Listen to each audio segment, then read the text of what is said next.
Salut à tous, on se retrouve ce soir pour l'épisode 2445 de l'After Zap Image. On commence directement avec des nouveaux maillots qui ont été dévoilés pour la saison prochaine.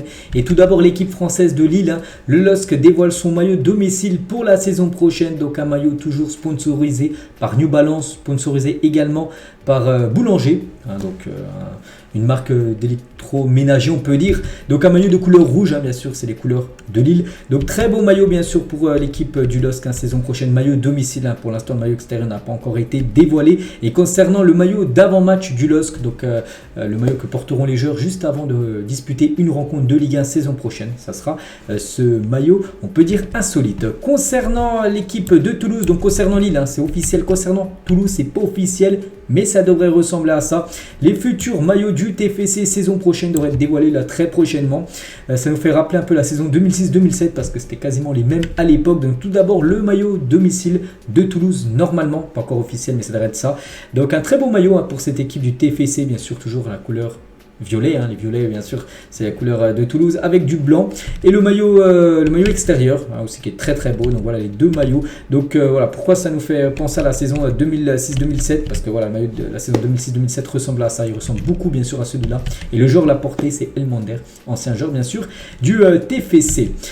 Concernant l'équipe du Bayer Leverkusen, j'en ai parlé il y a quelques jours que EA qui avait leak en gros avait fait fuiter on va dire le nouveau maillot du Bayer Leverkusen qui n'avait toujours pas encore été dévoilé officiellement dans le trailer du prochain eSport FC, et du coup c'est officiel, c'est bien ça, le nouveau maillot du Bayer Leverkusen. Donc c'est le maillot domicile pour l'équipe de Leverkusen saison prochaine.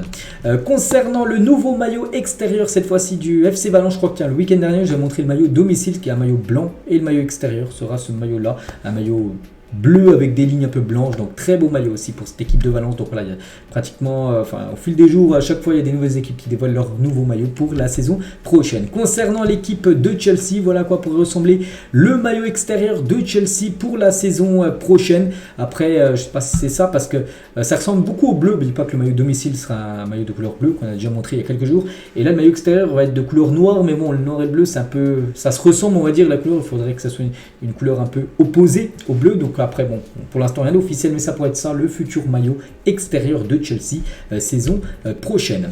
Et en parlant de Chelsea, on va parler de ce club qui a beaucoup vendu sur ce mercato, et d'après Fabrizio Romano il pourrait aussi vendre Aubameyang.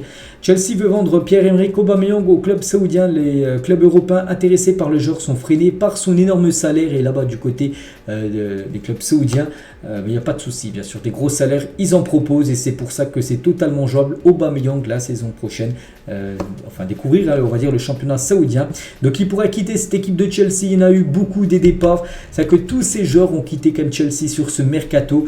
Donc Pulisic le dernier qui a rejoint l'équipe de l'AC Milan, il y a Koulibaly, il y a Kanté, il y a Mendy ou même Kovacic, tous ces joueurs ont quitté le club. C'est pour ça qu'Aubameyang devrait être là. Il y en a combien ça fait déjà 10 joueurs plus Aubameyang 11, et c'est peut-être même pas fini. Chelsea risque encore de vendre des joueurs pour les prochains jours de mercato. Donc voilà, c'est vraiment la vente totale du côté des Blues de Chelsea. On va parler du FC Barcelone, et Ter Stegen a indiqué aux dirigeants du Barça qu'il est prêt à différer et réduire son salaire pour soutenir le club. Donc tout d'abord, le Barça souhaite prolonger Ter Stegen jusqu'en 2028, et ils aimeraient aussi qu'il descende un peu son salaire pour alléger la masse salariale et pour aider aussi le club qui a un gros problème financier. On sait le Barça, ils ne peuvent plus recruter qui ils veulent parce que les finances sont dans le rouge, et Ter Stegen est prêt à aider tout simplement le Barça. Différer son salaire, c'est dire à être payé on va dire plus tard. Donc voilà, ça peut même prendre, même s'il quitte le Barça, peut-être les années futures, le Barça continuera toujours à payer le salaire de Ter Stegen, ça peut être le cas, mais si, il est toujours payé par le Barça, il y a une partie. Bref, et aussi réduire son salaire pour soutenir le club. Donc voilà, le beau geste quand même de Marc-André Ter Stegen. Concernant le PSG, on en parle depuis quelques jours et ça se confirme. Fabrizio l'a même confirmé maintenant, c'est Tuttosport, un journal sportif italien qui le confirme, que le PSG a intensifié ses démarches pour Dusan Vlahovic. Un premier contact a été établi avec le joueur, mais pas encore avec la Juventus Turin. Le montant du transfert avoisinerait les 80 millions d'euros, et Hugo Ekitike pourrait être inclus dans le deal pour peut-être faire baisser on va dire le prix du transfert. Donc Ekitike plus de l'argent contre Vlahovic au PSG. Affaire à suivre parce qu'on sait que le PSG veut un neuf. Il y a pas mal de noms qui circulent, mais peut-être Vlahovic est peut-être l'option la plus crédible, on va dire, du côté de Paris. Il y a ce joueur aussi que le PSG veut, Harry Kane, mais on sait qu'Harry Kane, il a une préférence déjà pour le Bayern et il pourrait peut-être même rester à Tottenham. Et le Bayern, s'ils n'arrivent pas à se le offrir là sur ce mercato de 2023, ils l'attendent, il n'y a pas de souci. L'année prochaine, gratuitement, le Bayern est prêt à accueillir Harry Kane librement l'été prochain si Tottenham refuse de le vendre lors de ce mercato estival. N'oubliez pas qu'il est en fin de contrat au 30 juin 2024, Harry Kane. Donc voilà, le Bayern, ils peuvent l'attendre l'année prochaine et l'avoir gratos, sinon ils paieraient quasiment 100 millions d'euros si possible, et en essayant de l'avoir sur ce mercato.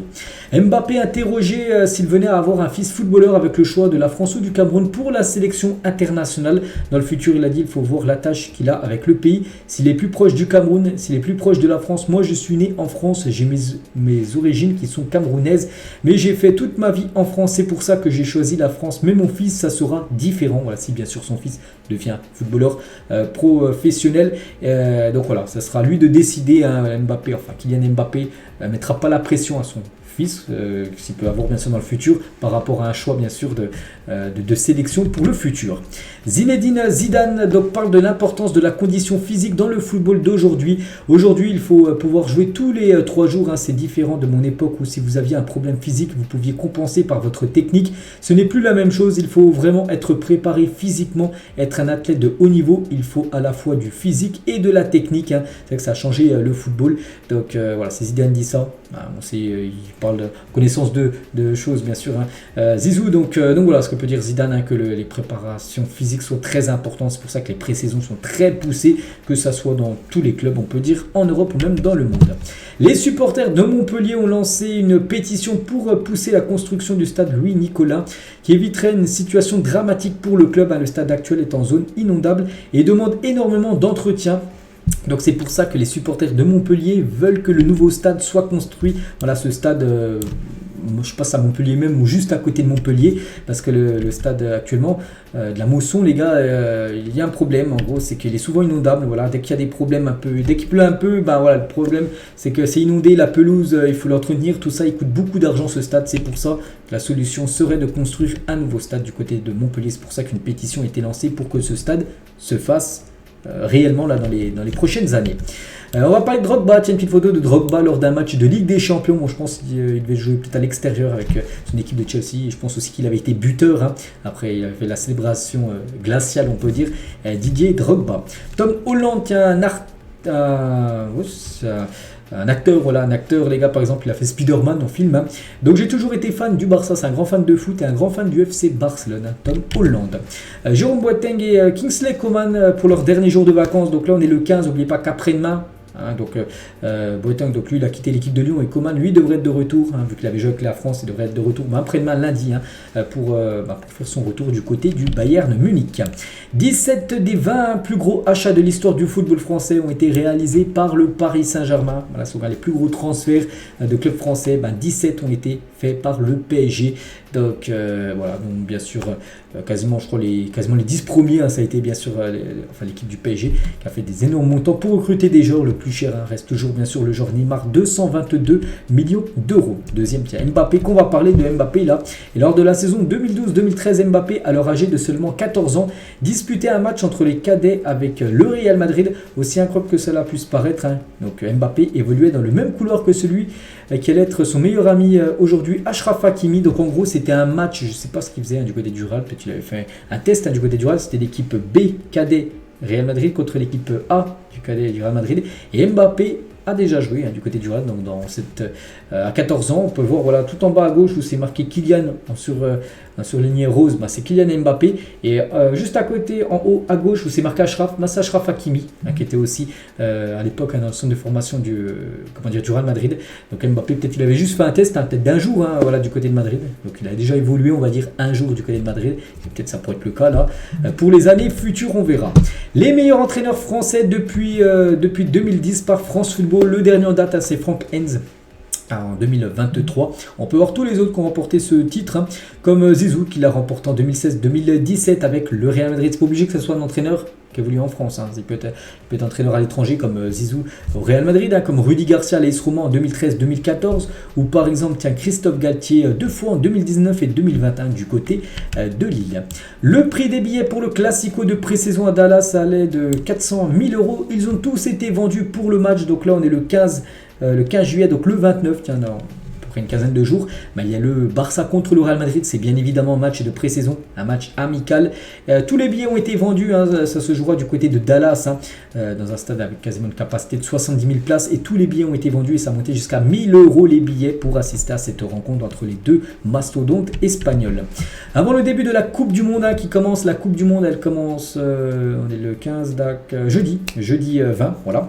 Les joueuses de l'équipe de France ont posé avec le maillot où elles ont débuté en amateur, voilà, on leur souhaite bonne chance, hein, bien sûr aux joueuses. Donc je vais parler, comme j'ai parlé de la CAN U23, comme j'ai parlé de l'Euro eSport, vu que là il n'y a plus de compétition à parler, donc je parle de plus rien, mais vu que là la Coupe du Monde féminine commence, hein, on parlera bien évidemment de toutes les rencontres, hein, de tous les matchs, je donnerai tous les résultats, toutes les infos concernant cette compétition version fille, hein. Et officielle, Megan Rapinoe, 38 ans, a annoncé qu'elle mettrait un terme à sa carrière en fin de saison, donc là elle va disputer le mondial et à la fin de cette Coupe du Monde, elle prendra sa retraite. Megan Rapinoe, grande joueuse américaine, donc elle était là dans la Coupe du Monde 2011, 2015, 2019, elle sera là en 2023, n'oubliez pas qu'en 2015-2019, elle a remporté la Coupe du Monde, 4 Coupes du Monde pour les États-Unis qui visent la 5e Coupe du Monde sur cette Coupe du Monde qui se déroulera en Australie et en Nouvelle-Zélande. La propriété géante de Neymar à Mangaratiba, une ville située à l'ouest de Rio de Janeiro, parce que c'est Neymar qui l'a publié lui-même sur ses réseaux sociaux. Alors c'est une story Instagram et en gros il était en hélicoptère, il a fait quelques photos, regardez où réside la maison, la propriété de Neymar, hein. Donc il y a tout, il y a des piscines, il y a des terrains de foot, un petit city au-dessus, il y a un terrain de volley, il y a tout, il y a même une piste tout à gauche, j'ai l'impression que c'est une piste de karting, voilà, dans sa propriété. Donc voilà, bien sûr, il a beaucoup d'argent, il se fait plaisir, hein, du côté du Brésil, hein, dans sa sublime maison. Il a même appelé ça Disneylandia, voilà, Neymar, hein, par rapport à sa propriété. Et on finit les gars avec une petite question de fin. Écrivez le nom de votre joueur préféré sans utiliser la rangée du milieu. Donc on prend juste la ligne du haut et la ligne du bas. Donc moi c'est Sergio Ramos, je vais juste prendre Ramos, hein, donc on prend le R, il y a le R, il n'y a pas le A, donc il y a le M, donc ça fait un Ramro, voilà, donc bon, voilà, c'est un peu compliqué, n'hésitez pas à mettre pour vous, hein, votre joueur préféré sans utiliser bien sûr la ligne du milieu, ça fait quel nom en gros par rapport à votre joueur préféré. Donc voilà ce qu'il y a à dire aujourd'hui, j'espère que ça vous a plu, on se retrouve bien sûr demain pour le prochain After Zap Image, bonne journée à vous et à plus tard.